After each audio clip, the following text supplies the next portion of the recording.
अस्सलाम वालेकुम बेटा। उम्मीद है कि आप तमाम दोस्त खैरियत से होंगे और आवाज भी बेटा क्लियरली सुन पा रहे होंगे। कल हमने मोटिवेशन वाले चैप्टर को लेके उसके कुछ मामलात देखे थे और हमने कुछ जो क्वेश्चंस हैं आई कैप के, जैसा कि हमारी प्रैक्टिस है कि हम एक सब्जेक्ट मैटर पढ़ने के बाद समझने की कोशिश करते हैं कि किस तरह से आई कैप जो है वो उसके ऊपर क्वेश्चनिंग करता है, किस तरह से किस किस एंगल से वो क्वेश्चन को असेस कर सकता है एग्जाम में। तो उस चीज की प्रैक्टिस के लिए हम एक प्रैक्टिस है, एक तरीकाकार है हमारा कि हम टॉपिक को मुकम्मल करने के बाद उसके सवालात देखते हैं। तो कल हमने हाइजीन और जो मोटिवेटर, जो टू फैक्टर थ्योरी है, जहां तक मुझे याद पड़ता है हमने तमाम सवालात जो है वो मुकम्मल किए थे। अब उससे ऑनवर्ड हमने आगे चलना है। तो अगर बेटा वहां तक कोई आपने, खुदा ताला ने आपको तौफीक दी हो, आपने उसको घर जाके कुछ रिवाइज किया हो, देखा हो, कोई अगर सवाल है उसमें तो बताइए। जो प्रीवियस में हम पढ़ चुके हैं, डिस्कस कर चुके हैं, अगर उसमें कुछ कंफ्यूजन है तो बताइए। अदरवाइज फिर हम अपने जो नेक्स्ट बकिया सवालात हैं उनको मुकम्मल करने की कोशिश करें। अगर बेटा प्रीवियसली कोई क्वेश्चन है कल की डिस्कशन में से, टॉपिक से रेलेवेंट हो, आई कैप एग्जामिनेशन से रेलेवेंट हो, या कोई और मामला हो।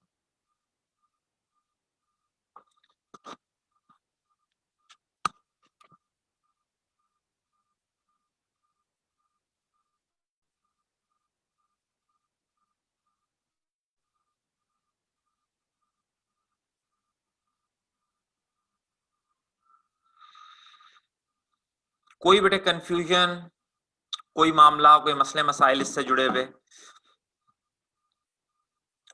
चलें, तो फिर अगर फिलहाल तक कोई इशू नहीं है, कोई सवाल आप लोगों की तरफ से नहीं है, तो हम थोड़ा सा इस डिस्कशन को आगे बढ़ाते हैं। और फिर बेटे हमारे पास जो अगला सवाल है वो स्प्रिंग 2016 क्वेश्चन नंबर 7, उसका ए पार्ट है, आइडेंटिफाई एंड डिस्क्राइब। ठीक है जी, इन लफ्जों से अब आपकी फेमिलियरिटी बननी चाहिए कि आइडेंटिफाई करना है और ब्रीफली डिस्क्राइब करना है the 3 factors which determine the strength of an individual motivation as illustrated in Vroom's expectancy theory।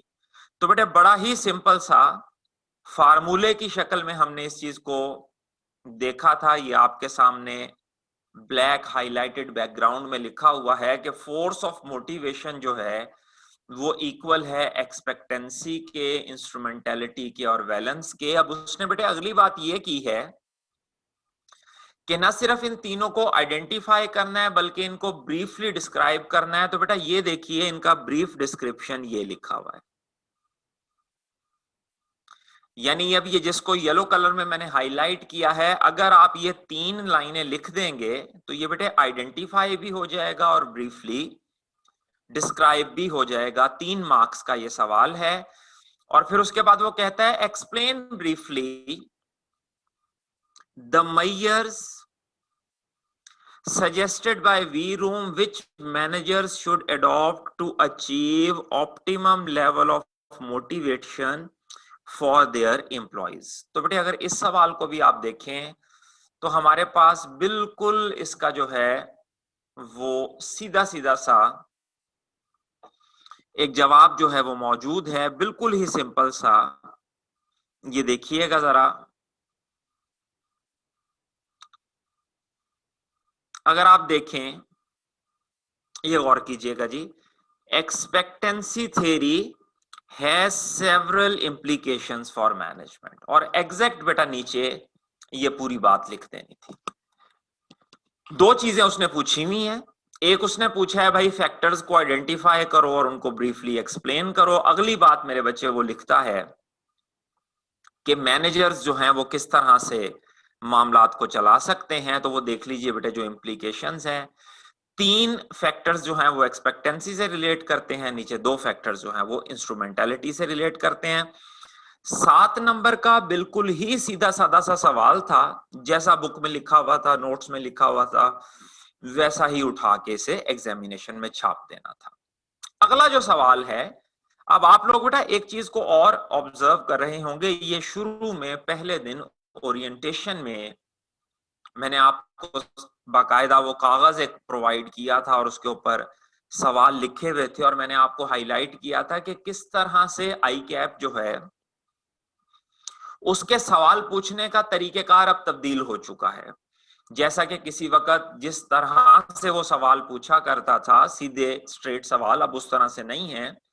अब वो छोटी छोटी केस स्टडीज बना के सवालात पूछता है जिनको पढ़ने में भी ज्यादा वक्त लगता है, उसमें से नॉलेज एक्सट्रैक्ट करना भी थोड़ा सा एफर्ट और डिमांडिंग है, और इसी तरह से उसका जवाब भी कहीं लिखा लिखाया नहीं मिलेगा, बल्कि आपको थोड़ा सा उसके मुतालिक सोचना पड़ेगा। ऐसा ही एक सवाल, तकरीबन 13 नंबर का सवाल, स्प्रिंग 2020 अटेम्प्ट में, question number 6, Tariq has recently been appointed as division head at Sky Limited. ठीक है, हाईलाइट चीजों को साथ साथ करते जाइएगा। तारिक साहब हैं, रिसेंटली अपॉइंटेड हैं एसएल में। There are 2 division managers. ठीक है, 2 अलहदा अलहदा लोग हैं जो कि डिवीजन मैनेजर्स हैं, मोहतरमा अरीज और फिर शयान साहब हैं। Who would be reporting to Tariq. ठीक हो गया। अगर इसको आप जल्दी से ड्रॉ करना चाहें तो ये कुछ ऐसी चीज बन जाएगी कि ये तारिक साहब होंगे और इन तारिक साहब को मोहतरमा अरीज जो हैं वो, और दूसरी तरफ से कौन से साहब हैं जी, शयान साहब हैं, नाम उनका बड़ा क्लासिक सा नाम है, ये जी इनको रिपोर्ट करते हैं। तारिक साहब ने रिसेंटली ज्वाइन किया है। ये दोनों जो हैं ये डिवीजन हेड हैं तारिक साहब के। ठीक है जी, इसके मुतालिक जरा ये अब एक छोटा सा देख लीजिएगा मामला। अगली बात बेटे वो ये कहता है, Areej joined SL as division manager 10 years ago। ठीक है, मोहतरमा अरीज साहिबा जो है 10 साल पहले तशरीफ लाई थी। She has been seeking progress in the job for some time and is concerned that the existing pay is not enough in meeting her financial needs। ठीक है, अब जरा ना थ्योरी को जहन में रख के, अब यही बात है जिसे मैं हमेशा एम्फसाइज करता रहता हूं कि बेटा जब तक आपको टेक्स्ट अच्छे से क्लियर नहीं होगा सवाल की समझ नहीं आएगी। अगर आपने ये थ्योरी अच्छे से पढ़ी हो तो आपको अब फौरन क्लिक हो जाएगा कि भाई मोहतरमा अरीज के लिए जो हाईएस्ट लेवल ऑफ बैलेंस है वो पे से जुड़ा हुआ है, यानी वो उनकी जो प्रायोरिटी है वो सैलरी है। In meeting her financial needs, Shayan has been working with SL for over 30 years। ठीक है जी, शयान साहब जो हैं वो तकरीबन 30 सालों से काम कर रहे हैं। अप्रोचिंग है रिटायरमेंट एज, मेरे जैसे को बुजुर्ग बंदे हैं, नेक्स्ट ईयर उन्होंने रिटायर हो जाना है। He joined SL as junior accountant and after various promotions he has become division manager। अच्छे मेहनती आदमी थे, एज ए जूनियर आए थे, तरक्की करते करते डिवीजन मैनेजर बन गए। He has been planning to travel and explore। ये देखिए जी, travel and explore new destination after his retirement। भाई रिटायर होऊंगा, जो कोई पैसे वैसे मैंने जमा किए हुए हैं अब घूमे फिरेंगे, मौजें करेंगे, बहुत काम कर लिया। In a recent meeting, Tariq has shared targets with both division manager that they would be expected to achieve for consideration of promotion in next year। Tariq साहब जो उनके हेड हैं, तारिक साहब जो उनके हेड हैं, इन्होंने इनको कोई टारगेट्स दिए हैं। ठीक है कि भाई ये टारगेट अचीव करो, अगर टारगेट अचीव कर लेते हो तो हम आपको प्रमोट करेंगे। दोनों को ही टारगेट दिए हैं, अरीज को भी और शयान को भी। अब आपने जहन में रखना है कि बेटे जो अरीज हैं उनकी प्रायोरिटी है कि मेरी सैलरी किसी तरह बढ़ जाए ताकि मैं अपनी फाइनेंशियल नीड्स पूरी कर सकूं। शयान साहब जो हैं वो कहते हैं कि भाई अब मैंने तो नेक्स्ट ईयर वैसे ही रिटायर हो जाना है, उसके बाद घूमे फिरेंगे और मौजें करेंगे। After meeting with Tariq, division managers are of following views. ठीक है, मीटिंग हो गई, उसके बाद अब दोनों जो शयान और अरीज हैं वो कुछ सोच रहे हैं। Areej finds that target highly challenging. ठीक है, वो उनका ख्याल है कि भाई चैलेंजिंग टारगेट है। As she knows that he does not have the skill, she does not have the skill.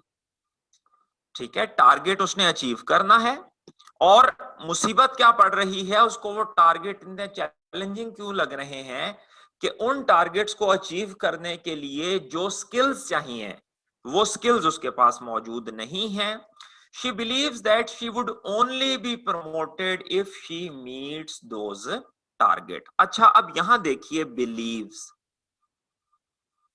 लफ्जों की बेटा बहुत इंपॉर्टेंस है।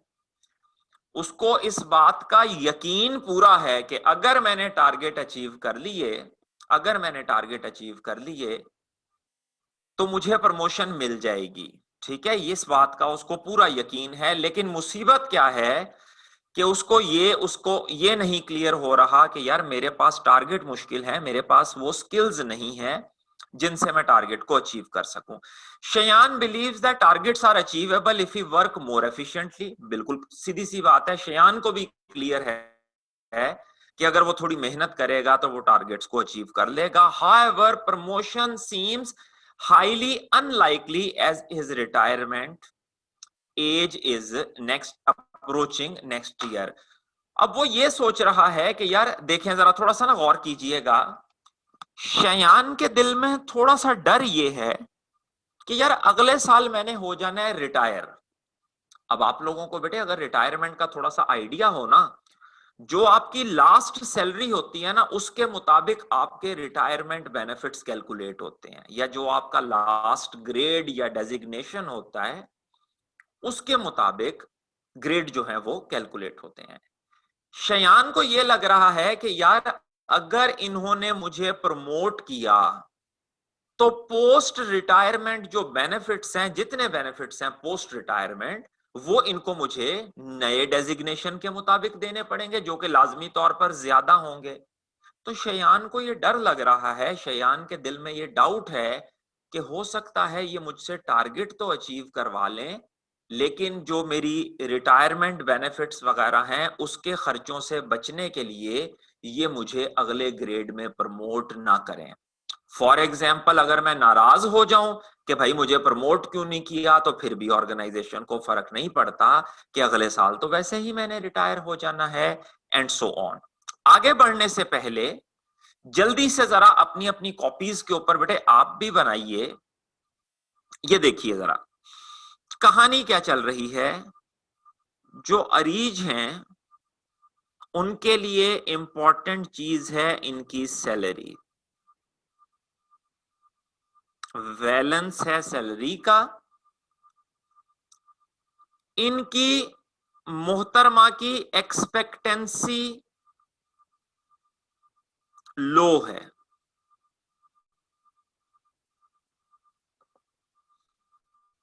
मोहतरमा की एक्सपेक्टेंसी बेटे लो क्यों है? क्योंकि अरीज को यह पता है कि टारगेट चैलेंजिंग है और इन टारगेट्स को अचीव करने के लिए मेरे पास स्किल्स नहीं है। एक्सपेक्टेंसी को बेटे हमने डिफाइन किया, कैसे किया था कि effort would lead to performance. ठीक है, तो इसको तो ये लग रहा है कि यार मेरे पास तो स्किल ही नहीं है, जब स्किल नहीं है तो मैं एफर्ट क्या करूंगी। लेकिन ये लोग मेरी सैलरी, ये मुझे प्रमोशन दे देंगे अगर मैंने टारगेट अचीव कर लिया। इसका मतलब है बेटा इसकी इंस्ट्रूमेंटेलिटी हाई है। ये बैलेंस है। थोड़ा सा मैं इसको ना जरा रीअरेंज करके, स्टूडेंट्स रिक्वेस्ट है बेटे आपसे जरा थोड़ा इसको तवज्जो से समझिएगा। बड़ा खूबसूरत सवाल इसने बनाया है, अल्लाह जाने कहां से चोरी किया है, लेकिन बड़ा ही शानदार सवाल है अगर थ्योरी किसी ने प्रैक्टिकली अप्लाई होते हुए देखनी है। सो अगर मैं अरीज साहिबा की बात करूं तो अरीज साहिबा का हाईएस्ट बैलेंस है सैलरी इंक्रीमेंट। अरीज साहिबा की एक्सपेक्टेंसी लो है बिकॉज उनको डर लग रहा है कि मेरे पास स्किल नहीं है, मैं कैसे एफर्ट करूं। लेकिन इंस्ट्रूमेंटेलिटी हाई है कि अगर मैंने एफर्ट कर ली तो ये मुझे मामला मेरा कर देंगे, मामला हो जाएगा मेरा, प्रमोट मुझे कर देंगे। दूसरी तरफ बेटा अगर शयान साहब का देखें तो शयान साहब जो सबसे ज्यादा जिस चीज को वैलेंस दे रहे हैं वो है रिक्रिएशन।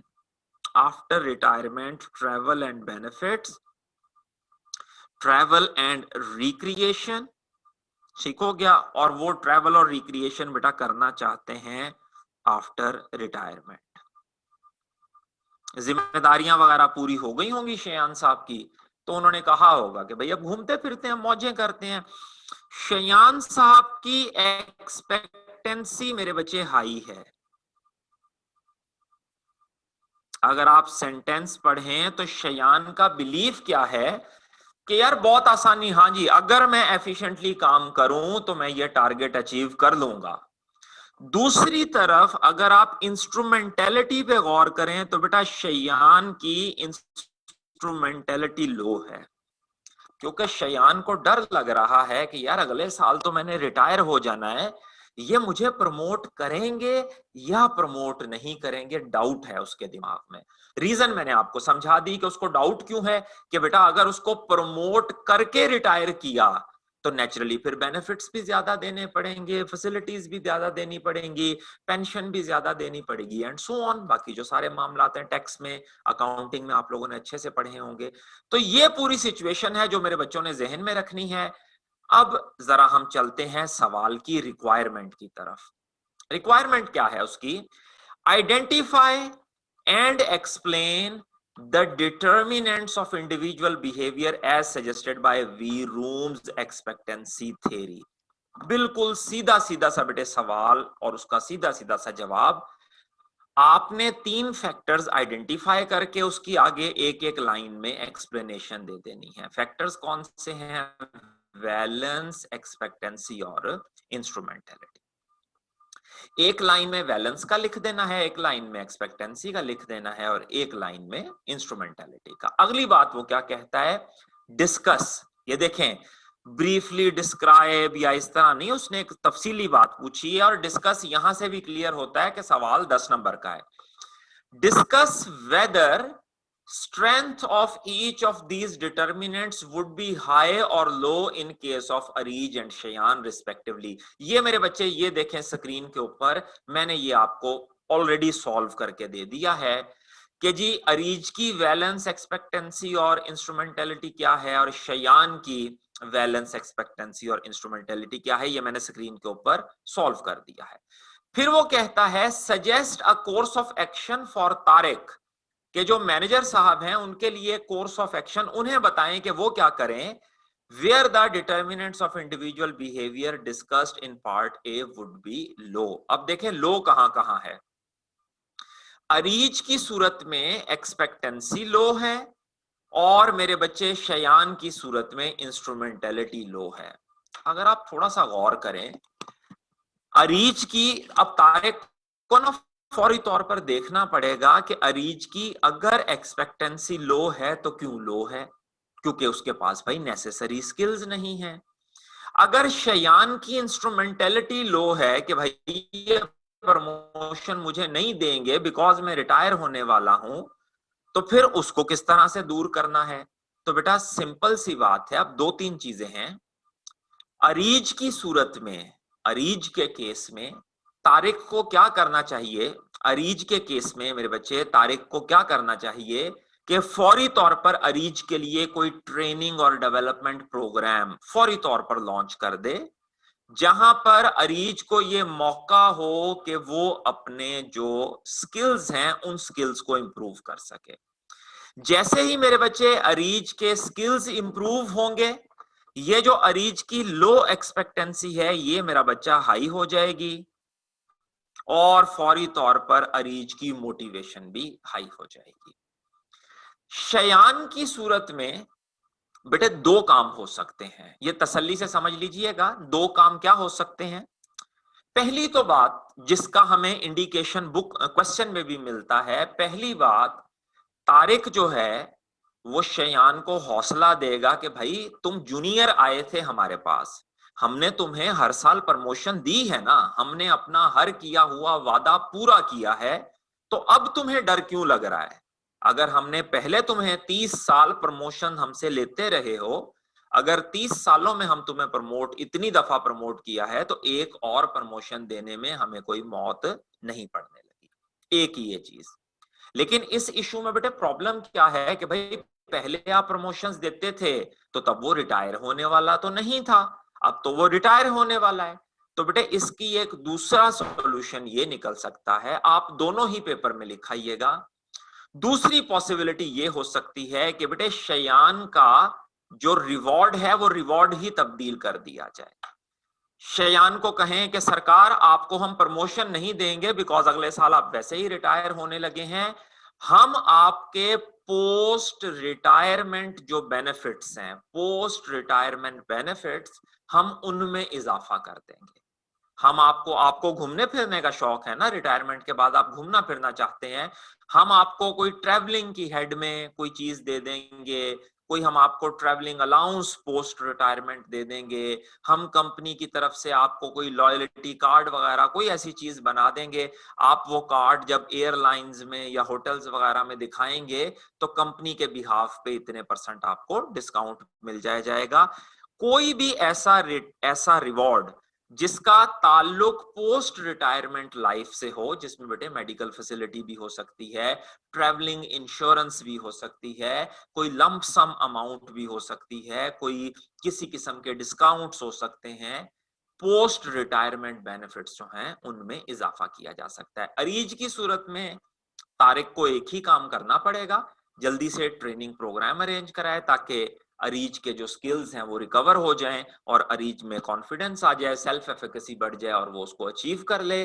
शयान की सूरत में दो पॉसिबिलिटीज हैं, एक तो हम शयान को पिछले वादे जो हैं वो याद करवा सकते हैं कि भाई हमने हर दफा अपना प्रॉमिस पूरा किया है, इस दफा भी करेंगे, घबराओ ना। लेकिन अगर शयान की घबराहट दूर नहीं होती तो फिर हम उसको कहते हैं कि अच्छा फिर प्रमोशन को छोड़ दो, अगर तुम्हें यकीन नहीं आ रहा हम तुम्हें कोई पोस्ट रिटायरमेंट बेनिफिट दे देते हैं जिनके जरिए से तुम अपना ट्रैवलिंग और रिक्रिएशन का शौक जो है वो पूरा कर सको। तो बड़ा ही बेटे कंप्रीहेंसिव सवाल, 13 नंबर का जबरदस्त क्वेश्चन जो था। और अगर आप गौर करें उस वक्त अगर बच्चे थोड़े से परेशान ना हो जाते और अगर उन्होंने इस थ्योरी को तफसील से जरा पढ़ा होता तो ये 13 नंबर का सवाल अटेम्प्ट करना कोई लंबा चौड़ा मुश्किल काम नहीं था, बआसानी ये मैनेज हो सकता था। नेक्स्ट चलते हैं बेटे, हमारे पास एक और सवाल ऑटम 2020 का आया है, ये भी बड़ा ही खूबसूरत सवाल है। क्वेश्चन नंबर 9 है, उसका ए पार्ट है, देखिएगा जरा। अफान तरीन HR manager at Cloud9 Limited has recently conducted employee satisfaction survey। ये बेटे चैप्टर नंबर 6 में जाके पढ़ाऊंगा। हम सर्वेस परफॉर्म करते हैं, आप लोगों ने मेरे बच्चे अगर याद हो तो आप लोगों ने क्वेश्चनेयर्स बनाए होंगे क्यूटी के अंदर। हम सर्वे करते हैं, उस सर्वे से हमें जो डेटा मिलता है उसे हम क्वेश्चनेयर्स में रिकॉर्ड करते हैं और क्वेश्चनेयर से फिर उस डेटा को हम टेबल्स बनाते हैं, फ्रीक्वेंसीज बनाते हैं, उनके ऊपर फिर हम मुख्तलिफ जो टूल्स हैं लाइक जैसे स्टैंडर्ड डेविएशन है, सैम्पलिंग है, प्रोबेबिलिटी है, कोरिलेशन वगैरह, वो सारे टूल्स जो माशाल्लाह आप लोगों ने पढ़े हुए हैं मोहतरम सर आरिफ साहब से, उनको आप अप्लाई करके तो उसके ऊपर से स्टैटिस्टिकल मैथमेटिकल रिजल्ट्स निकालते हैं और एक अंदाजा लगाते हैं कि आपके एम्प्लॉई आपसे कितने ज्यादा सेटिस्फाइड हैं। While reviewing the responses, he is surprised that considerable number of employees has low level of motivation। बड़ी ही खतरनाक चीज है कि भाई एम्प्लॉइज में मोटिवेशन जो है वो लो है। He has concluded that increasing the existing pay would increase the motivation level of employees। ठीक है, अगर हम सैलरी बढ़ा देंगे तो भाई एम्प्लॉइज जो है वो मोटिवेटेड हो जाएंगे। रिक्वायर्ड क्या है? By using following theories of motivation discuss whether Afan conclusion is correct और नॉट। ठीक हो गया। अगर बेटा आप हेर्जबर्ग के कॉन्सेप्ट में देखें, हेर्जबर्ग के कॉन्सेप्ट में, तो हेर्जबर्ग के मुताबिक ये बात सही नहीं होगी। ठीक है, हेर्जबर्ग के मुताबिक ये कंक्लूजन जो है ये सही नहीं होगा। रीजन उसके बिहाइंड क्या है कि बेटा हेर्जबर्ग ये कहते हैं, हेर्जबर्ग का कहना यह है कि भाई सैलरी जो है वो एक टाइप ऑफ हाइजीन है। सैलरी बढ़ाने से सिर्फ और सिर्फ खत्म होगी डिससेटिस्फैक्शन, किसी किस्म की मोटिवेशन नहीं आएगी। ठीक है, तो अकॉर्डिंग टू हेर्जबर्ग ये अफान का ऐसा सोचना सही नहीं है। रीजन उसके बिहाइंड क्या है कि according to Herzberg increment in salary is a hygiene which will only remove dissatisfaction, लेकिन किसी तरह की मोटिवेशन क्रिएट नहीं करेगा। अगर हम अंकल मैस्लो की बात करें तो अंकल मैस्लो के मुताबिक ये बात बिल्कुल सही है, क्योंकि मैस्लो साहब जो हैं वो कहते हैं कि भाई सैलरी के जरिए से आपकी बहुत सारी नीड्स जो हैं वो पूरी हो जाती हैं। सैलरी से आपकी फिजियोलॉजिकल नीड्स भी पूरी हो जाएंगी। ठीक हो गया, सैलरी से आपको सेफ्टी भी मिल जाएगी, सैलरी से आपकी एस्टीम नीड्स भी पूरी हो जाएंगी। लेकिन शायद इंक्रीमेंट इन सैलरी से एक्चुअलाइजेशन नीड आपकी पूरी ना हो, उसके लिए कुछ और मामला करना पड़ेगा। लेकिन किसी हद तक मैस्लो इस बात को सही मानेगा। मैस्लो कहेगा हाँ जी सही है, सैलरी इंक्रीमेंट एक नीड है और सेम नीड एम्प्लॉयज को, सारे एम्प्लॉयज को मोटिवेट कर देगी। वी रूम इस बात को बिल्कुल गलत कह देगा। ठीक है, वी रूम कंप्लीटली गलत कहेगा और उसकी रीजन क्या है कि वी रूम का कहना यह है कि एम्प्लॉय उस रिवॉर्ड के लिए सबसे ज्यादा एफर्ट करते हैं और उस रिवॉर्ड के लिए सबसे ज्यादा परफॉर्मेंस देते हैं जिस रिवॉर्ड के लिए एक्सपेक्टेंसी, इंस्ट्रूमेंटेलिटी और उससे भी बड़ी बात क्या कि वैलेंस हाई है। अब हर बंदे के लिए बेटे आप गौर कीजिएगा, हर एम्प्लॉय के लिए सैलरी का बैलेंस सेम तो नहीं हो सकता। कुछ लोग मेरे बच्चे ऐसे होंगे, ठीक है, कुछ लोग ऐसे होंगे जिनको सैलरी बढ़ना अच्छा लगेगा, वो तो मोटिवेट हो जाएंगे। लेकिन कुछ लोग बेटे ऐसे हैं जिनको कार चाहिए होगी, कुछ लोग ऐसे हैं जिन्हें रिस्पेक्ट चाहिए होगी, कुछ लोग ऐसे हैं जिन्हें रिकग्निशन चाहिए, कुछ लोग ऐसे हैं जिन्हें प्रमोशन चाहिए। अकॉर्डिंग टू वी रूम तमाम के तमाम जो कहिए कि एम्प्लॉइज हैं उनकी एक्सपेक्टेशन सेम रिवॉर्ड का बैलेंस सेम नहीं हो सकता। ठीक हो गया, सेम रिवॉर्ड का बैलेंस डिफरेंट एम्प्लॉइज की नजर में डिफरेंट होगा। तो 6 नंबर का बेटे ये सवाल था, 2-2 नंबर ईच सेक्शन को जाएंगे। हेर्जबर्ग के मुताबिक आइडिया गलत है। रीजन उसके बिहाइंड क्या है कि इससे मोटिवेशन नहीं आएगी because salary increment hygiene factor है। मैस्लो किसी हद तक इसे अप्रूव कर देगा बिकॉज मैस्लो ये कहता है कि तमाम एम्प्लॉयज की नीड्स बिल्कुल सेम होती हैं और सेम नीड से तमाम एम्प्लॉय मोटिवेट हो जाते हैं। वी रूम इसे गलत कहेगा। रीजन उसके बिहाइंड क्या है कि वी रूम के मुताबिक हर एम्प्लॉय के लिए एक्सपेक्टेंसी और वैलेंस सेम रिवॉर्ड का डिफरेंट है। कुछ लोगों के लिए सैलरी इंपॉर्टेंट होगी और कुछ लोगों के लिए शायद उतनी इंपॉर्टेंट ना हो। उसके बाद बेटे मैक्लीलैंड की थ्योरी है। मैक्लीलैंड पे भी बड़े क्वेश्चन इस बंदे ने पूछे हैं। मेरा ख्याल है कि शायद मैक्सिमम नंबर ऑफ सवालात जो हैं वो मैक्लीलैंड की थ्योरी से आए हैं। ऑटम 2015 का क्वेश्चन नंबर 1 बेटे देखिएगा, identify the different types of motivational needs of employee as envisaged by David McClelland in his need based motivational model। बिल्कुल सीधा सीधा सा बेटे सवाल है। डिफरेंट टाइप्स कौन सी हैं? डेविड मैक्लीलैंड के मुताबिक भाई 3 टाइप्स हैं। डेविड मैक्लीलैंड के मुताबिक 3 टाइप्स हैं। कौन सी 3 टाइप्स हैं? एक हाई अचीवमेंट नीड है, हाई एफिलिएशन नीड है और अल्टीमेटली हाई पावर नीड है। ठीक है, उसके बाद उसने कहा है ऑल्सो डिस्कस द कैरेक्टरिस्टिक्स। तो कैरेक्टरिस्टिक्स अगर बेटे आपने सवाल ये देखिएगा, सवाल लिखते वक्त ही मैंने बुलेट्स की शक्ल में कैरेक्टरिस्टिक्स जिसमें गुड और बैड दोनों ही शामिल हैं वो यहां पर तफसील से लिख दी हैं। सिंपल 9 नंबर का सवाल था, एग्जैक्ट वही छाप देना था, बड़ा आसान सा सवाल था। ऑटम 2017 क्वेश्चन नंबर 6 उसने पूछा है, मैग इलेक्ट्रिसिटी कंपनी है, पावर जनरेशन है, डिस्ट्रीब्यूशन करते हैं, 50 साल हो गए हैं, रीसेंट स्टडी एचआर वालों ने की, हुआ क्या, जो सीएफओ है is driven by high need of power. ये देखें सर, ठीक है, इसमें पावर वाली कहानी है। जो सीआईओ है वो फ्रेंडली रिलेशनशिप रखता है, यानी इसके अंदर अफिलिएशन नीड हाई है।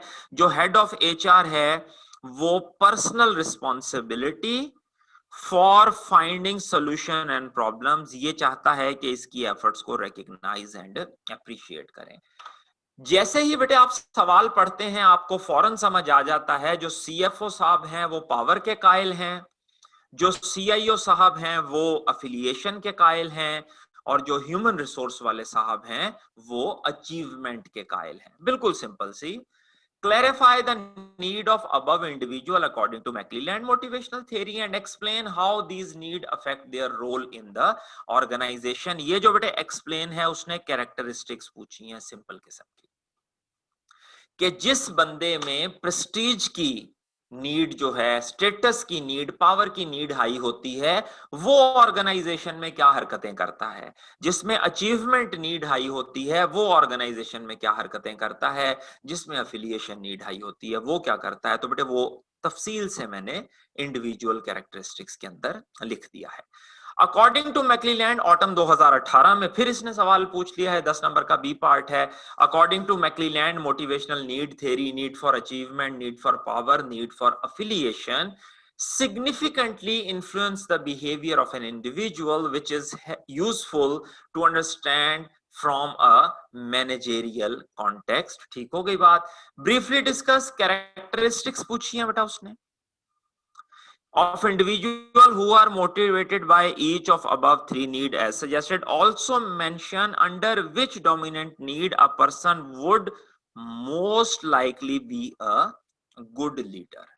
बड़ा ही बेटा सिंपल सा सवाल था। फिर दोबारा तीनों की कैरेक्टरिस्टिक्स लिखनी है, और जब बेटे आप कैरेक्टरिस्टिक्स लिख रहे होंगे वहीं आपको नजर आ जाएगा। उसने कहा था कि जो हाई अचीवर होते हैं ना, ये बड़े अच्छे लीडर साबित होते हैं। प्रॉब्लम इनमें सिर्फ और सिर्फ एक होती है, सिर्फ एक प्रॉब्लम होती है कि ये लोग जो हैं दूसरे लोगों से बड़ी हाई एक्सपेक्टेशंस रखते हैं। इनका ख्याल होता है कि जितनी मेहनत से काम हम करते हैं बाकी लोग भी उतनी ही मेहनत से काम करेंगे, और अल्टीमेटली जो है वो एक बड़ा जबरदस्त किस्म का मामला बन जाएगा, और बाकी लोग भी उतने ही अचीवमेंट ओरिएंटेड हैं। तो बाज मर्तबा लोगों से ये ओवर एक्सपेक्ट करते हैं, जिससे लोगों में स्ट्रेस और बेचैनी जो है वो बढ़ जाती है। अदरवाइज जो best type of leader according to McClelland है वो हाई अचीवमेंट वाले हैं। 5 नंबर का मुख्तसर सा सवाल था। ऑटम 2020 क्वेश्चन नंबर 4 उसने बेटे पूछा है, board of director of big bank limited is not happy with the performance of, और ये पता नहीं इन्होंने मुझे क्यों बीच में घसीट लिया है, with the performance of Ashir Rahman. लिखना कहीं आशिर रमजान था, आशिर रहमान लिख दिया है। अब branch manager at the beginning of quarter Ashir was given a task to implement various cost reduction measures including pay cuts and laying off. अब जी आशिर रहमान साहब को आपने काम क्या दिया है कि आशिर साहब आपने अगले क्वार्टर के अंदर ना, आपने क्वार्टर जब शुरू हुआ तो मैनेजमेंट ने बुलाया और उन्होंने कहा कि भाई आपने जरा कॉस्ट को रिड्यूस करना है, और कॉस्ट कैसे रिड्यूस करनी है, लोगों की तनख्वाहें कम करनी है, और जो एक्स्ट्रा को बंदे इधर उधर नजर आ रहे हैं उनको नौकरियों से निकालना है। However, Ashir could not implement these measures as he shares a strong rapport with his team and believes that such measures would adversely impact his liking by his team member। ये देख लें बेटे, गौर करें, ये जो साहब हैं आशिर रहमान, चूंकि उनके नाम में ही बेटे रहमान लिखा हुआ है तो उनमें खासियत भी वैसी ही है। वो कहते हैं कि यार मेरे टीम मेंबर मुझे बड़ा पसंद करते हैं, मेरे टीम मेंबर्स के साथ बड़ा अच्छा अफिलिएशन है, अगर मैं इनकी तनख्वाहें काटूंगा, इनको नौकरियों से निकालूंगा, तो ये तो फिर मोटिवेट होने की बजाय डीमोटिवेट हो जाएंगे, मेरे इनके साथ ताल्लुकात खराब हो जाएंगे, मेरा अफिलिएशन की जो प्रायोरिटी है वो अल्टीमेटली खत्म हो जाएगी। Explain why Ashir was not able to implement the task as assigned by the board. 2 marks का बिल्कुल सीधा सा बेटे जवाब था, चूंकि आशिर रहमान में जो अफिलिएशन नीड है वो हाई है। अफिलिएशन नीड हाई वाला बेटे जब आप टॉपिक पढ़ते हैं ना अफिलिएशन वाला, तो वहां उसने एक रीजन बड़ी खूबसूरत लिखी है। वो कहता है जी इन लोगों में कमी क्या होती है कि ये डिफिकल्ट बट नेसेसरी डिसीजंस जो हैं वो टाइमली नहीं ले पाते, क्योंकि इनकी लोगों से रिलेशंस होते हैं, ये लोगों से अपने रिलेशंस खराब नहीं करना चाहते, ये चाहते हैं कि लोग हमेशा इनको अच्छे से एक्नॉलेज करें।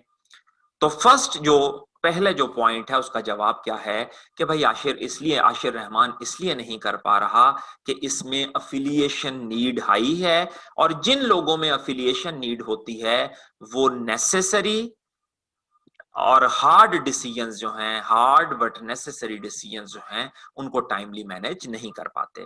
Recommend and explain the characteristic of person who could be right fit for successful implementation of the task. तो इसमें बेटे देखिएगा कि अगर आपने successful implementation of the task करनी है, समझता हूं जिसके अंदर आपके पास जो है वो अचीवमेंट वाला मामला जो है वो हाई होगा। ये लोगों की सैलरियां वगैरह तो चलें कट जाएगी और मे बी ले ऑफ वगैरह भी हों, लेकिन ये इस बंदे में सलाहियत क्या होगी कि ये उनको अचीवमेंट के जरिए से सेटिस्फाई करेगा कि भाई अगर आप लोग अचीवमेंट्स करेंगे तो आने वाले वक्त में हो सकता है ये सैलरी जो कम हुई है कंपनी इस सैलरी को इंक्रीज कर दे, ठीक है, और आपकी जॉब जो है वो सिक्योर रहे। तो जो अप्रोप्रिएट पर्सन है इस सिचुएशन के लिए वो कौन सा होगा, वो हाई अचीवमेंट वाला पर्सन होगा, ताकि जो है बेटे वो अचीवमेंट के जरिए से टास्क को प्रॉपरली सक्सेसफुल जो है वो बना सके। हमजा बेटा रोल नंबर 102, कैमरा बेटा ऑफ कर दीजिएगा, डिस्टरबेंस क्रिएट हो रही है। अच्छा जी, उसके बाद बेटे देखिए सिंपल से सवाल थे 3 मार्क्स का। एक जरा ये चीज देखिएगा कि सवाल काफी मर्तबा इसने पूछा है। पहली मर्तबा 9 मार्क्स का, फिर 8 मार्क्स का, फिर 5 मार्क्स का, और फिर उसके बाद भी 5 मार्क्स का। बड़ा पसंदीदा सा टॉपिक है ये। एक बेटे सवाल देखिएगा, discuss the advantages which progressive organisation seek to achieve by implementing formal goal setting system. ये अगर बेटा आप ये देखिएगा, ये मैंने ऊपर ना इसको रेफर किया हुआ है लॉन्ग क्वेश्चन, ठीक है, ये जहां पे चैप्टर एंड होता है उसके एंड पे ये लॉन्ग क्वेश्चन मौजूद हैं। जो बच्चे स्टडी टेक्स्ट पढ़ रहे हैं बेटे वहां पर उसने ये क्वेश्चन एग्जाम्पल की सूरत में मेंशन किया हुआ है। बेसिकली ये जो सवाल था ना, ये स्टडी टेक्स्ट में डायरेक्टली नहीं लिखा हुआ था, ये पुरानी स्टडी टेक्स्ट में लॉन्ग क्वेश्चंस में लिखा हुआ था। तो चूंकि बेटे उसने नए स्टडी टेक्स्ट में लॉन्ग क्वेश्चंस वाला पोर्शन खत्म कर दिया, तो फिर उसने वहां से ये सवाल उठा के एग्जाम्पल की सूरत में लिख दिया है। जो बच्चे नोट से पढ़ रहे हैं वो लॉन्ग क्वेश्चन देख लें, जो बच्चे बुक से पढ़ रहे हैं वो एग्जाम्पल देख लीजिएगा। सिंपल सा सवाल है, पढ़ लीजिएगा, ऐसा जिसमें कोई कंफ्यूजन वाली बात नहीं है। अगर हो तो बेटा मुझसे डिस्कस कर लीजिएगा, वो कोई ऐसा मसला नहीं है। उसके बाद फिर बेटे ये देखिएगा स्प्रिंग 2016 क्वेश्चन नंबर 4। अच्छा क्वेश्चन है, ऊपर वाली कहानी जरा थोड़ी सी पढ़ लीजिएगा, उसमें कोई समझाने वाली चीज नहीं है। आखिरी लाइन पढ़ता हूं आपके सामने, explain the important matters which the board must keep in perspective while establishing it's goals. के जो ये ऊटी लिमिटेड है इसके जो बोर्ड मेंबर्स हैं उन्होंने बेटे जब अपने गोल स्टैब्लिश करने हैं तो गोल स्टैब्लिश करते वक्त, इफेक्टिव गोल स्टैब्लिश करते वक्त वो कौन कौन सी बातों को जहन में रखेंगे। तो बेटा आपने इस सवाल को बस थोड़ा सा कस्टमाइज करना था, थोड़ा सा कस्टमाइज करना था। पहली लाइन आपने क्या लिखनी थी, the board of OT limited will keep following points, will keep following factors, following points in their mind while establishing effective and while establishing perspective for goals, for development of goals, एक simple सी line लिख के और उसके नीचे exactly बेटा यही points लिख देने थे। स्प्रिंग 2019 क्वेश्चन नंबर 2 देखिएगा, goals can contribute to self motivation, ठीक है, as they often provide a justification to action in the context of delivering a personal benefit associated with achieving the goal. Required क्या है, list any 4 matters that management should keep in perspective while setting organizational goal. बहुत प्यारा बेटा सवाल है, और ये सवाल इतना ज्यादा प्यारा क्यों है, इसकी मैं तारीफ क्यों कर रहा हूं कि यहां पर बेटे आई कैप ने ना, वो जैसे हम पंजाबी जुबान में कहते हैं, सज्जी दिखाकर खब्बी मारी है। देखें कैसे, जरा गौर कीजिएगा, ये टैक्टिक्स बहुत यूज करता है आई कैप, स्टूडेंट के दिमाग के साथ खेलता है। जैसे ही बच्चे आप ये लव सेल्फ मोटिवेशन पढ़ते हैं ना, आपका दिमाग फौरी तौर पर चला जाता है वो जो हमने शुरू में पढ़ा था, लर्निंग ओरिएंटेशन और प्रूफ ओरिएंटेशन। फौरी तौर पर आपका दिमाग वहां चला जाता है। उसने पूरी 1-1.5 लाइन लिखी, बच्चा फौरन वहां पे फोकस कर रहा है। रिक्वायरमेंट में बेटा उसने क्या कर दिया, उसने कहा सिर्फ 4 फैक्टर्स लिख दो। कौन से वाले भाई? वो वाले factor, perspective while setting organisational goal. और आपने उसने सेल्फ मैनेजमेंट का, सेल्फ का तो पूछा ही नहीं, वो तो पूछ रहा है मैनेजमेंट का। सो बात शुरू उसने सेल्फ मोटिवेशन से की और सवाल उसने मैनेजमेंट का पूछ लिया। तो यहां भी बेटे एग्जैक्ट आंसर यही ऊपर वाले पॉइंट्स ही रहेंगे।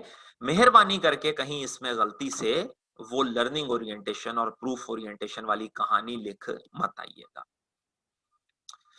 फिर इसी तरह से बेटे एक सिंपल सा सवाल और है, स्प्रिंग 2017 का क्वेश्चन है, क्वेश्चन नंबर 7 है, उसका बी पार्ट है, what do you understand by the term business गोल। बिल्कुल सीधी सी बेटे डेफिनेशन लिखनी थी, बिल्कुल चैप्टर जहां से स्टार्ट, बल्कि सॉरी चैप्टर कह रहा हूं, जहां से ये पोर्शन स्टार्ट होता है वहां उसने गोल, ऑब्जेक्टिव, एम सबकी डेफिनेशंस दी हुई हैं। स्टेट एनी 4 रीजंस, कोई 4 रीजंस लिखनी थी, any 4 reasons which may act as an impediment, रुकावट को बेटा बोलते हैं, in the achievement of business goals। भाई रुकावटें क्या क्या हो सकती हैं?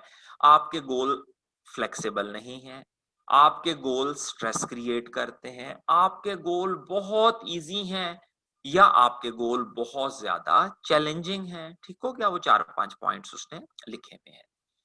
स्प्रिंग 2019 का मेरे बच्चे देखिएगा, क्वेश्चन नंबर 2 है, गोल्स कैन कंट्रीब्यूट टू, चलें ये उसके साथ मैंने आपको क्लियर कर दिया था, इसके अंदर भी मेरा बच्चा, मैंने गलत को हाईलाइट कर दिया है।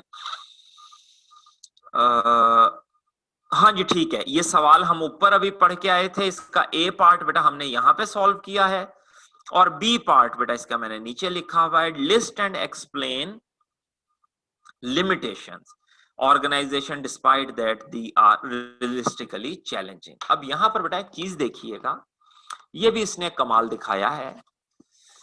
अगर आप प्रॉब्लम्स देखें तो प्रॉब्लम्स में बेटा क्या है, unrealistically challenging, too easy, create inflexibility और ग्रेटर स्ट्रेस, जनरेट स्ट्रेस। ठीक है, और उनमें से बेटा एक उसने अपने पल्ले से बता दिया है रियलिस्टिकली। उसने कहा है जनाब गोल्स जो हैं वो रियलिस्टिकली चैलेंजिंग हैं, इसके अलावा क्या प्रॉब्लम हो सकती हैं। अब यहां बेटा बेसिकली वो असेस क्या करेगा कि स्टूडेंट ने सिर्फ रटा लगाया हुआ है या थोड़ा सा इसका दिमाग भी चलता है। अगर कोई बच्चा वहां पर अनरियलिस्टिकली चैलेंजिंग भी लिखाता है तो इसका मतलब है कि उस बच्चे ने ध्यान और तवज्जो से सवाल नहीं पढ़ा। रियलिस्टिकली चैलेंजिंग तो उसने खुद बता दिया है कि भाई गोल्स जो हैं वो रियलिस्टिक भी हैं और चैलेंजिंग भी हैं, इसके अलावा क्या प्रॉब्लम आ सकती है। तो आपको वहां लिखना चाहिए था कि भाई इसके अलावा गोल स्ट्रेस क्रिएट करते हैं, गोल्स जो हैं वो might be possible inflexibility create कर दें, या गोल्स जो हैं वो बहुत इजी हो और एम्प्लॉय जो है वो अंडर यूटिलाइज्ड जो है वो फील करे। एमबीओ मेरे बच्चे हमने तफसील से पढ़ा था, वर्किंग बड़े अच्छे से इसकी की थी, इस पे भी उसने 2-1 सवाल 3 सवाल, अच्छा टॉपिक है ये भी। ऑटम 2015 का एक बड़ा सिंपल सा सवाल है, management by objective, aims to align, align कहते हैं बेटा रिकंसाइल करने को, goals of an organisation with the objectives of the employees, state two benefits each which would accrue to such an organization and the employees by adopting the MBO approach। ठीक है, उसने दो benefits पूछे हैं, state two benefits, और इन दो benefits की बेटा कहानी क्या है दोनों के लिए, ऑर्गेनाइजेशन और एम्प्लॉय के लिए। हाँ, ये जो लफ्ज ईच है इसके ऊपर बेटा आपने तवज्जो देनी है। अब जरा प्रॉब्लम क्या है हमारे पास कि बेटा जो हमारा स्टडी टेक्स्ट है या नोट्स हैं उसमें सारे बेनिफिट्स इकट्ठे लिखे हुए हैं, तो आपने जरा थोड़ा सा ना उन बेनिफिट्स को पढ़ के अच्छी तरह से और उसको थोड़ा सा मोल्ड करना है।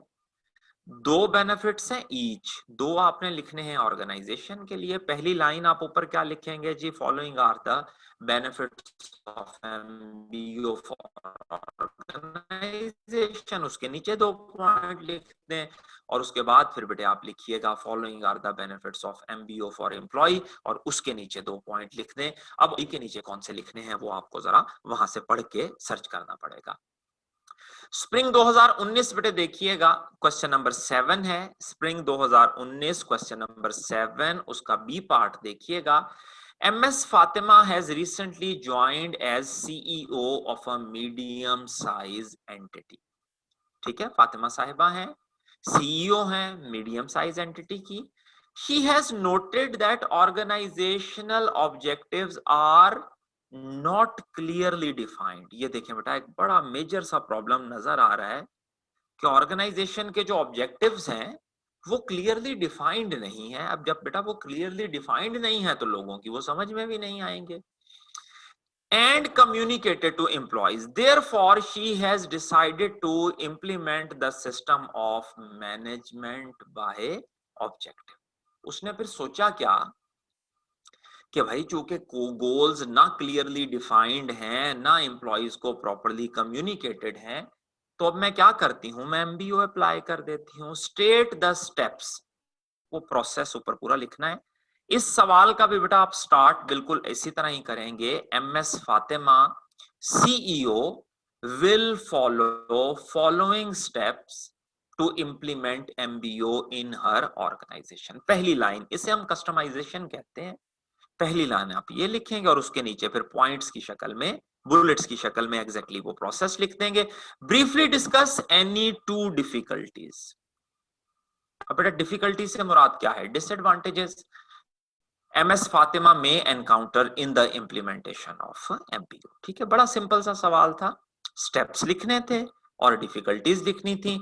सवाल को कस्टमाइज याद से कर लीजिएगा। Following are the steps MS Fatima will follow, following are the difficulties MS Fatima में एनकाउंटर। इवन जो उसने सवाल दिया है वहीं से आप लफ्ज उठा लें अगर दिक्कत हो रही है लिखने में, लेकिन प्रॉपरली कस्टमाइज जरूर कीजिएगा। At the start of year Javed Dogar, अच्छा जी चलें, head of sales decided to implement management by objective. बिल्कुल बेटा इमीडिएट जो आपकी प्रीवियस अटेम्प्ट है ऑटम 2021 की, वहां से गरम गरम ताजा ताजा सवाल निकला है। इसने डिसाइड किया है कि मैं क्या करूंगा, मैं MBO जो है वो अप्लाई करूंगा। इंप्रूव, सेल्स इंप्रूव करने के लिए he made sure all the team members involved in the process thoroughly understood the well-crafted organizational mission, vision, objective.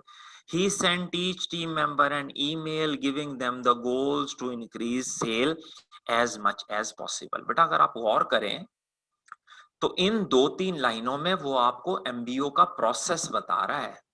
उसने पहले क्या किया भाई, सबको गोल्स क्लियर किए, मिशन क्लियर किया, विजन क्लियर किया, फिर उनको पर्सनल ईमेल्स भिजवाई, कम्युनिकेट कर रहा है, पार्टिसिपेटिव मैनेजमेंट अप्रोच यूज कर रहा है।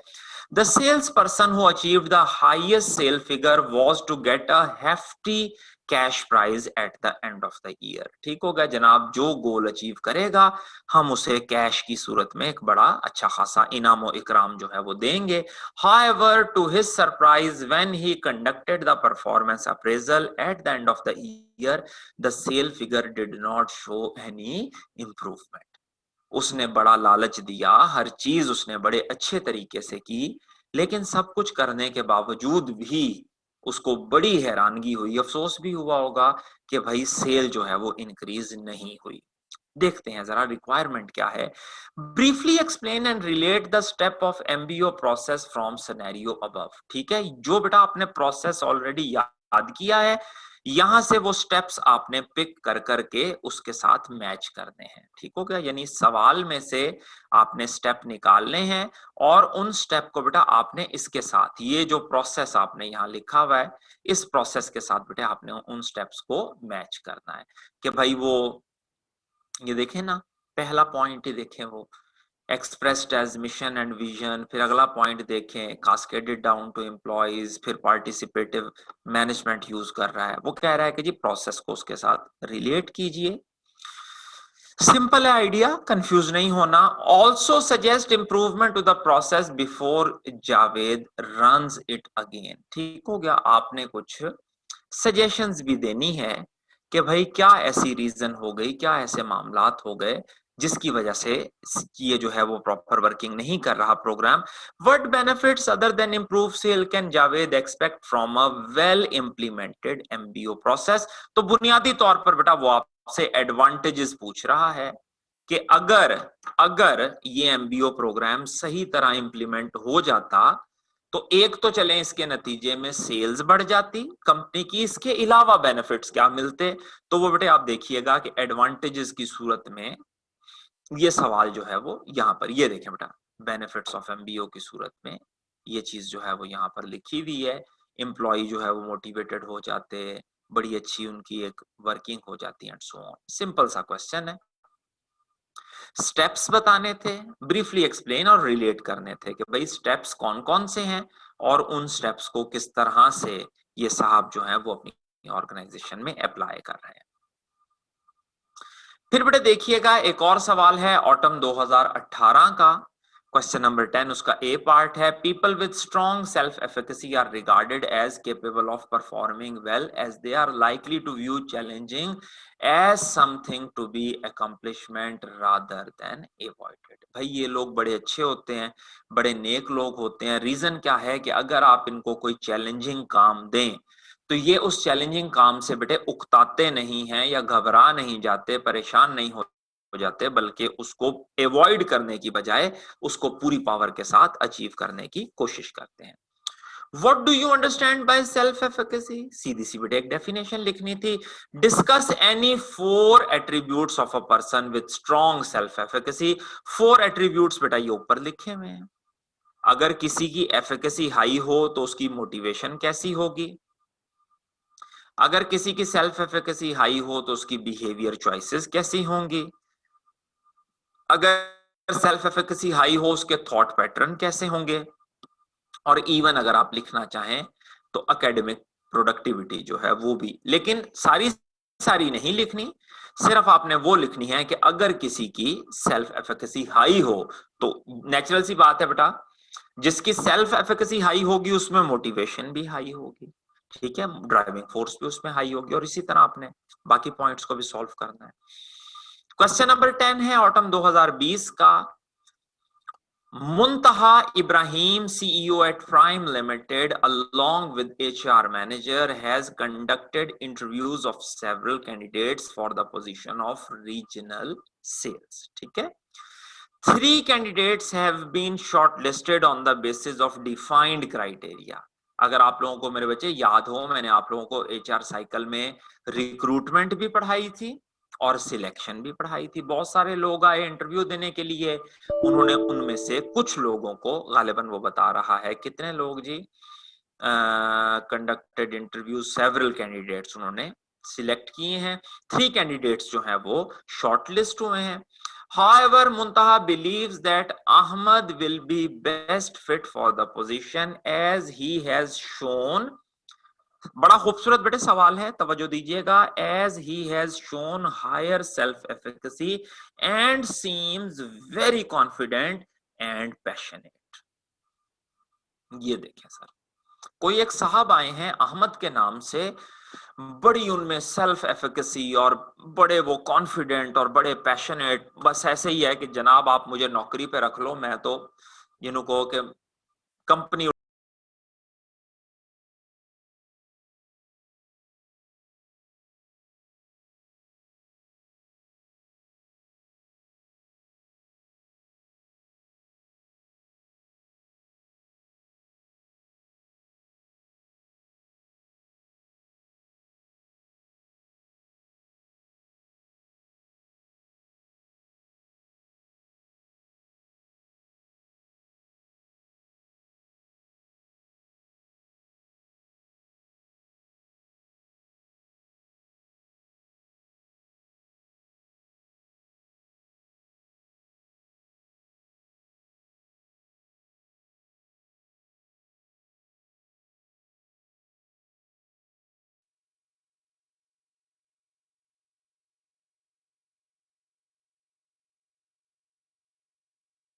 सेल्फ एफिकेसी वाले अगर ओवर कॉन्फिडेंट हो जाए, कॉन्फिडेंस सही है, अगर आपने वहां लाइन पढ़ी हो तो बेटा बड़ी प्यारी उसने लाइन लिखी है, उसने कहा है slightly above your skill and capabilities.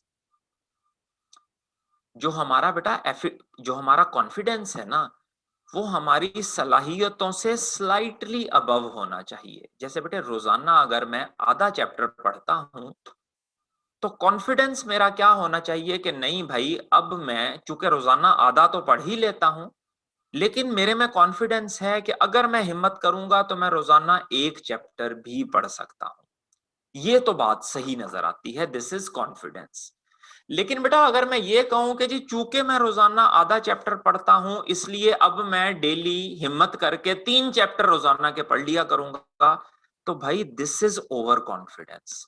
और ओवर कॉन्फिडेंस मेरा बच्चा चीजों को बेहतर बनाने की बजाय मोस्ट ऑफ द टाइम उनको डिस्टर्ब करता है। ठीक है, तो एचआर वाले की जो रिजर्वेशन है ना, वो किस बुनियाद पे है कि हमने ये पढ़ा है सेल्फ एफिकेसी थ्योरी में कि जो कॉन्फिडेंस होना चाहिए वो स्लाइटली अबव होना चाहिए, स्लाइटली अबव। 100% जिसे कहें ओवर कॉन्फिडेंस।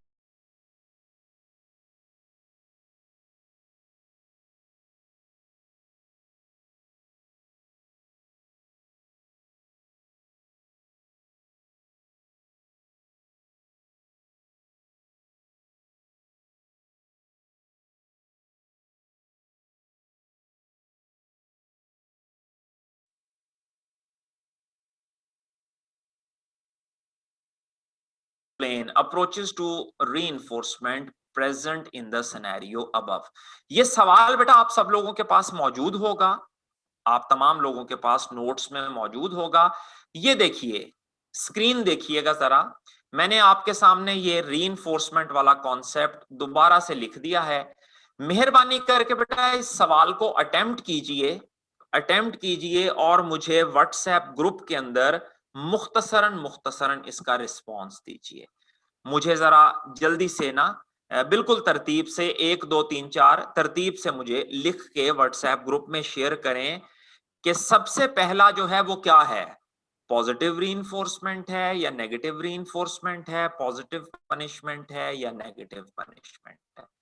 चारों पॉइंट्स के लिए मुझे बिल्कुल तरतीब में लिख के सेंड करें कि पहला पॉइंट की नेचर रीइंफोर्समेंट की क्या है, दूसरे की क्या है, तीसरे की क्या है और चौथे की क्या है। आपके सामने ये मैंने ओपन कर दिया है, इसके अंदर से देख लें क्या स्टिमुलाई ऐड हो रहे हैं या रिमूव हो रहे हैं, क्या स्टिमुलाई प्लेजेंट हैं या अनप्लेजेंट हैं, और क्या उन स्टिमुलाई का पर्पस पॉजिटिव बिहेवियर को बढ़ाना या नेगेटिव बिहेवियर को कम करना है। जल्दी से इसको अटेम्प्ट कीजिए और ग्रुप में मुझे शेयर करें। क्विकली, जरा वक्त जाया ना कीजिएगा।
जी बेटा 46 स्टूडेंट्स की मेरे पास इस वक्त मीटिंग में अटेंडेंस है और गिन के अभी तक 7 रिस्पॉन्सेज आए हैं।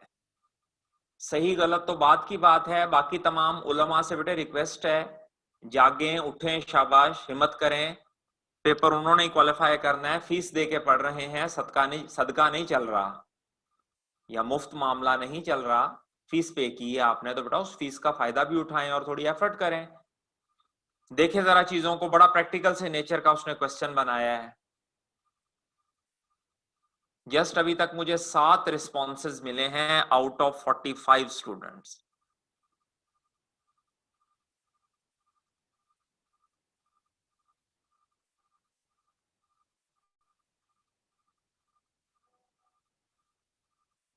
आठवां रिस्पॉन्स आया जी मलिक हामिद की तरफ से। जी मलिक हामिद, ये बेटा आंसर को थोड़ा सा ठीक कीजिए। Positive stimuli added, negative stimuli removed. Positive stimuli, negative stimuli गलत आंसर है। स्टिमुलाई स्टिमुलाई लिखने से, पॉजिटिव नेगेटिव लिखने से बेटा कुछ समझ नहीं आ रही कि स्टिमुलाई की नेचर क्या है, ये रीइंफोर्समेंट है कि पनिशमेंट है। सो पॉजिटिव और नेगेटिव के साथ मेरे बच्चे आपने मेंशन करना है कि इधर ये पॉजिटिव रीइंफोर्समेंट है या पॉजिटिव पनिशमेंट है, इसी तरह ये नेगेटिव रीइंफोर्समेंट या नेगेटिव पनिशमेंट है। यही थोड़ी सी प्रॉब्लम हमारे साथ होती है, हम पेपर में लिख आते हैं एंड देन हम कहते हैं कि यार हम तो बड़ा डिटेल से लिख के आए थे, ये पास इसने क्यों नहीं किया हमें। ठीक हो गया बेटा। मोहम्मद जीशान की तरफ से I have got the response. तकरीबन 8 स्टूडेंट हो गए जिनकी तरफ से अभी तक रिस्पॉन्स आया है। 45 स्टूडेंट्स में से जस्ट 8 स्टूडेंट्स की तरफ से रिस्पॉन्स आया है। हालत आप लोग देख लें अपनी। बाद में आप लोग कहते हैं कि जी ये BMBS बड़ा मनूस है और आई कैप उससे बड़ा मनूस है जो क्वालिफाई नहीं करता। एहतशाम अहमद की तरफ से ठीक हो गया जी। फर्राज की तरफ से, लियो की तरफ से, अब बेटे लियो ही वहां पर लिखा हुआ है, नाम का मुझे इल्म नहीं। अली अब्दुल्ला की तरफ से रिस्पॉन्स आ गया जी। शाबाश मेरा बच्चा, इसको देखिए। अली अब्दुल्ला पॉजिटिव रीइंफोर्समेंट, तीसरा पॉइंट अली अब्दुल्ला देखिए जरा, पॉजिटिव रीइंफोर्समेंट है बेटे, चेक कीजिए जरा। अली अब्दुल्ला बेटे अपना आंसर जरा चेक कीजिएगा। पॉजिटिव रीन, अली का आंसर है positive reinforcement, positive punishment, positive punishment, negative punishment. अच्छा जी,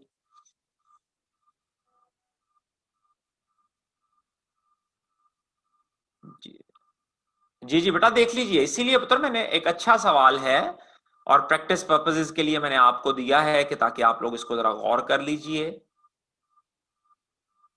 फिर मेरे बच्चे 2 रिस्पॉन्सेज और आए हैं, बच्चों के नाम मेंशन नहीं है।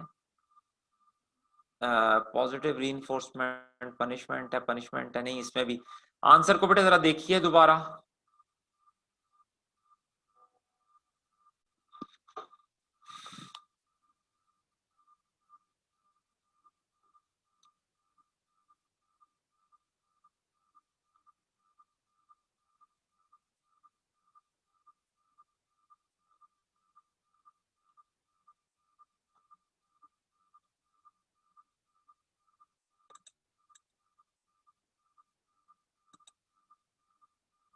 चलें इसको जरा अटेम्प्ट आप कीजिएगा, आफ्टर द क्लास भी इसे देखिएगा।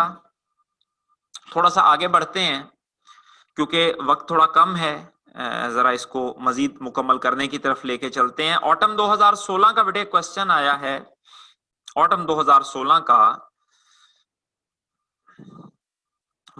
What do you understand by term positive reinforcement, उसको बेटे डिफाइन करना था।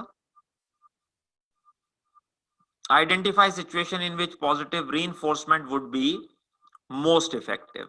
एग्जैक्ट बेटा जैसे लिखा हुआ है वैसे ही इसको छाप देना था। ये अगर आप ऊपर गौर करें तो नेगेटिव रीइंफोर्समेंट जो है, पॉजिटिव और नेगेटिव दोनों के बेटे डेफिनेशंस भी लिखे हुए हैं, इनके नीचे उनके एग्जांपल्स भी लिखे हुए हैं। और मेरे बच्चे फिर उसके बाद अगर आप देखें तो वो कहाँ बेहतर काम करेंगे ये भी लिखा हुआ है।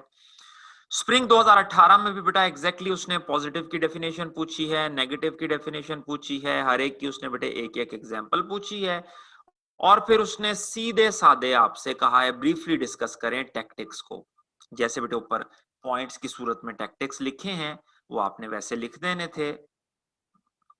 ये अलबत्ता एक सवाल अच्छा है, तमाम स्टूडेंट से बेटे रिक्वेस्ट है जरा देखिएगा, एक अच्छा सवाल उसने बनाया है। ऑटम 2019 है, क्वेश्चन नंबर 10 है, Shaan Rahman is a newly appointed CEO of Pluto limited. He is known for strategic decision making and aggressive management practices.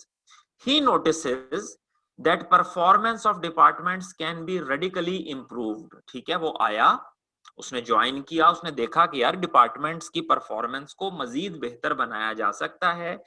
In his first meeting with department manager, he informed that he would communicate monthly target and conduct a meeting at the end of each month.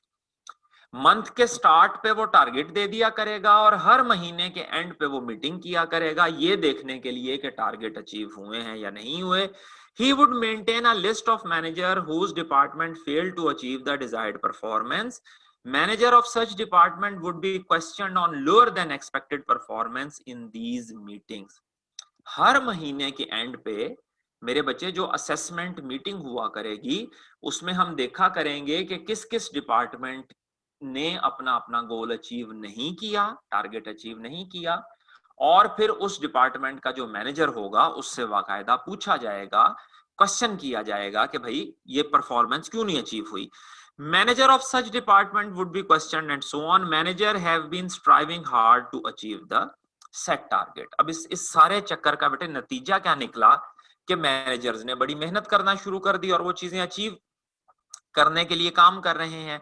Identify and explain the type of reinforcement being applied by Shaan Rahman. बड़ा ही simple सा बेटे idea है कि शान रहमान साहब जो हैं वो कौन सी जो रीइंफोर्समेंट है वो यूज कर रहे हैं, कौन सा तरीका जो है वो यूज कर रहे हैं। देख लीजिए बेटा, उसने चीजों को प्रॉपरली हाईलाइट किया है, चीजों को उसने प्रॉपरली कम्युनिकेट किया है।